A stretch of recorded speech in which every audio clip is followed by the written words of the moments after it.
Assalamualaikum dulur, berjumpa lagi ya di channel kita, channel petani muda lur ya.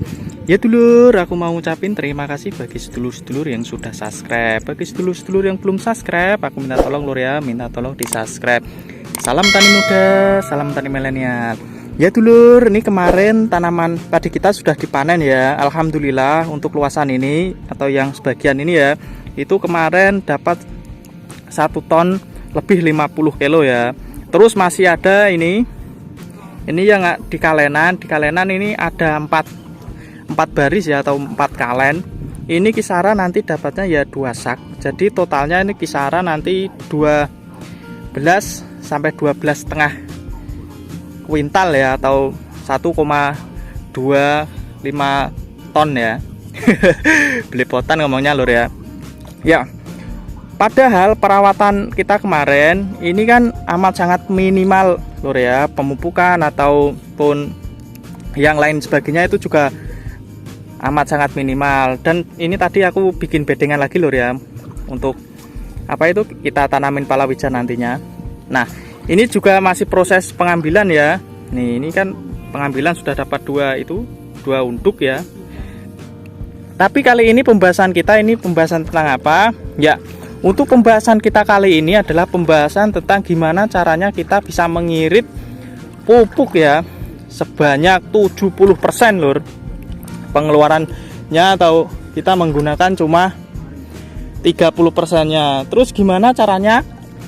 Untuk itu semua kita tentunya harus menyimak dari awal sampai akhir lur ya. Jangan sepotong-sepotong nanti. Agar apa? Agar info yang kita berikan itu tidak salah persepsi atau bisa salah pemikiran gitu lur ya. Yuk tak usah berlama-lama, kita langsung aja masuk dalam pembahasannya. Monggo disimak dulur. Ya dulur, sebelum kita masuk dalam pembahasan, alangkah baiknya lur ya, ini nanti aku minta tolong di like dan komentarnya aku tunggu di kolom komentarnya, agar kita bisa meningkatkan lur ya. Gimana trik atau ada pengalaman sedulur yang lain, jadi aku bisa menambahkan nantinya ke depannya. Ya, untuk bisa mengirit pemupukan yang kita keluarkan, tentunya kita harus memberikan pupuk yang berimbang. Pupuk berimbang di sini maksudnya adalah sesuai kebutuhan tanaman, tidak berlebih. Karena apa? Karena kalau kita memberikan berlebih, satu ya banyak yang terbuang, dan juga nanti residunya juga banyak. Terus ada juga pertumbuhannya pun juga sedikit terhambat atau lama lur ya, dan masa panennya tentunya ya juga akan lebih panjang.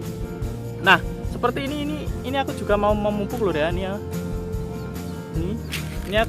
pagi kali ini adalah caranya adalah memupuk memupuk tanaman cabai kita ini menggunakan pupuk ini, cuma pupuk Ponska lur ya, Ponska subsidi. Kita ini pemberiannya pun juga amat sangat sedikit lur ya. Padahal kan kalau di musim penghujan gini, kalau pemberian pupuk dengan ada kandungan unsur N kan cukup berbahaya ya. Tapi kita bisa mensiasatinya, kita berikannya ya sedikit-sedikit gitu lur ya, nggak langsung banyak. Dan tentunya pemberiannya pun kita juga harus tahu cuaca ya. Kalau kayak gini pas cerah banget ini, pemberiannya itu amat sangat baik lur ya. Nah kita masuk dalam pembahasan tadi di tanaman padi ya. Untuk pengiritan biar bisa mengirit 70%, itu dimulai dari awal persemaian lur ya. Nih. Dan di sebelah kita ini kan persemaian kita lur ya. Kenapa bersangkutan dengan di persemaian? Ya karena kalau di awal tanamannya itu sudah sehat, nanti perawatannya ke depan itu kan juga akan lebih mudah lur ya, dan bisa terkontrol dengan baik. Tapi kalau di tempat persemaian kayak gini, ini tanamannya atau benihnya sudah terserang hama ataupun penyakit, nanti pengendaliannya pun itu akan tambah mengeluarkan biaya ya. Dan selain itu nanti kan juga treatment atau perawatan kita itu juga akan lebih susah gitu lur ya. Nah gimana caranya? Satu itu lur ya, pembenihan harus kita rawat dengan baik. Terus yang kedua adalah pemberian pupuk. Nah untuk pemberian pupuk di saat masih di bedengan kayak gini atau di persemaian, itu kita juga harus memberikannya itu ya secara sewajarnya lur ya, atau secukupnya, tidak harus berlebih. kita untuk benih 10 kilo ini kita penebarannya benih 10 kilo lur ya. Ini pemberiannya kemarin pupuknya ya kisaran 8 kiloan lur, sekitar 8 kilo, bisa dicek lur ya di video sebelumnya. Jadi pemberiannya juga sesuai atau sedikit, agar nanti pada saat diambil itu tanamannya itu tidak lembek lur ya, atau getas gitu ya. Kalau pada saat pencabutan kan nanti kan bisa putus itu kalau kita tidak merawatnya dengan baik. Terus kalau sudah di lahan ya, sudah dipindah lahan ya. Kalau sudah dipindah lahan, kalau tanamannya pengen cepat hidup itu tentunya ya kita harus mentreatmentnya lagi lur ya. Mentreatmentnya itu satu ya, kita harus pacu pertumbuhan perakarannya supaya cepat atau supaya banyak akarnya gitu ya. Kalau akarnya cepat tumbuh atau cepat menyebar itu nanti otomatis nanti tanamannya juga akan cepat beranak lur ya. Nah, untuk itu kita juga harus memacunya kembali dengan memberian pupuk. Nah, untuk pupuk di sini ini pupuk tabur dan pupuk spray itu sangat berkaitan lur ya. Jadi pada saat usia 4 HST alangkah baiknya kita beri pupuk dulu. Pupuknya ya urea, kalau adanya Ponska ya tambahin Ponska, kalau adanya TSP ya tambahin TSP. Yang penting itu ada ureanya lur ya. Kalau seperti kemarin kalau adanya cuma kayak dolomit ya tambahin aja ke dolomit gitu lur ya. Yang penting kita punyanya apa ya kita berikan, nggak usah terlalu repot-repot harus begini-begini, itu nggak usah. Itu pada usia 4 HST. Dan pada usia 4 HST ini tadi kita tujuannya yaitu perakaran. Terus nanti di usia 10-an HST atau minggu kedua itu kita melakukan penyepraian. Penyepraian di sini bertujuan untuk apa? Bertujuan untuk menyehatkan tanaman atau pemberian nutrisi secara instan. Diharapkan tanaman bisa lebih cepat beradaptasi, walaupun tadi di awal-awal sudah kita pacu perakarannya. Kalau perakaran banyak pasti tentunya sudah beradaptasi lur ya. Tapi kan namanya tanaman kan banyak, tanaman kan ada yang sudah ada yang belum. Jadi kita treatment kembali dengan pupuk daun. Terus setelah itu kita juga pencegahan hama insek ataupun hama serangga ya. Kita masuk, kalau untuk hamanya apa, untuk inseknya apa dan pupuknya apa itu kita bahas lain aja lur ya. Kita cuma ngasih gambaran gitu. Kalau nanti pada saat tanam MT kedua kita nanti sesuaikan juga di lahannya kebutuhannya apa gitu ya. Jadi aku sebutkan sekarang, nanti pas saat di MT kedua beda yang kita gunakan kok takutnya jadi kok ini beda-beda gitu ya. Jadi kita continue gitu lur. Nah, setelah itu nanti pemupukan keduanya pun itu tetap sama, diutamakan urea tetap kita pakai.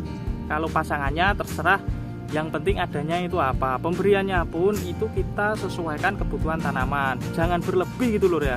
Kalau bisa malah dikurangin dosis seperti biasanya. Kalau di sini kan biasanya per 1750 meter persegi pemberian pupuknya itu sekitar 100 sampai 110 kilo ya. Karena untuk kebutuhan pupuk emang sangat banyak di sini. Kalau nggak dikasih pupuk banyak itu biasanya kurang subur. Tapi kenapa tanaman kita walaupun kita kasih cuma 30%-nya dari pupuk normalnya, itu tanamannya juga alhamdulillah sama dengan yang ada di sebelah-sebelahnya, yaitu karena kita perlakuannya itu yang lebih lur ya, nggak pupuknya yang lebih tapi perlakuan kita yang kita berikan pada tanaman itu yang berlebih. Nah, setelah itu nanti di minggu ketiga atau keempat kita tambahin atau pupuk yang terakhir lur ya. Pemberian pupuk terakhirnya pun ini di bawah usia 30 HST bagusnya. Kalau tanamannya kita dari awal itu insya Allah normal, itu nanti usia-usia segitu juga sudah banyak anakan lur ya. Dan kita memaksimalkannya di usia 20 hari dan 30 HST kita pacu dengan pupuk daun. Dan juga tidak lupa kita pemberian insek. Funginya pun kita sudah mulai masuk lur ya, fungi. Kalau khawatir di minggu kedua tadi di awalan juga ditambahin fungi juga tidak masalah. Dan pengendalian gulma itu kita juga harus perhatikan dari awal tanam lur ya. Kalau dari awal alangkah baiknya kita spray dulu menggunakan herbisida yang selektif khusus untuk padi ya. Terus nanti insya Allah di minggu kedua atau ketiga kita spray lagi. Dosisnya pun kita juga amat sangat sedikit lur ya, sesuai kebutuhan juga tadi. Terus kalau sudah dimasuk di usia 40 HST, kalau sudah masuk usia 40 HST ini kita tinggal enaknya ini lur, atau kita tinggal perawatan secara wajar gitu ya. Karena yang kita utamakan biasanya itu kalau kita pengen pemupukannya itu irit ya di usia 1 sampai 40 HST-nya itu. Kalau sudah lewat 40 HST kita tinggal ikuti ritmenya aja gitu lur. Nah, ini tadi lur ya cara kita untuk menghemat pupuk sebanyak 70%. Kita mainnya cuma di masa vegetatifnya. Kalau masa generatif itu kita tidak main, tapi kita cuma mengimbangi kebutuhan tanaman aja. Nah, ya dulur, kalau sekiranya ini dulur-dulur masih bingung gitu ya, atau apa yang aku sampaikan itu, alangkah baiknya bisa ditanyakan di kolom komentar saja lur. Ya tadi di awal aku sudah sebutkan ya, aku tunggu like dan komennya lur, agar apa ya, agar kita bisa ngobrol lebih jelasnya gitu ya, dan sedulur juga bisa lebih jelas dalam menerima info yang kita berikan. Makasih dulur, salam tani muda, salam tani milenial, assalamualaikum.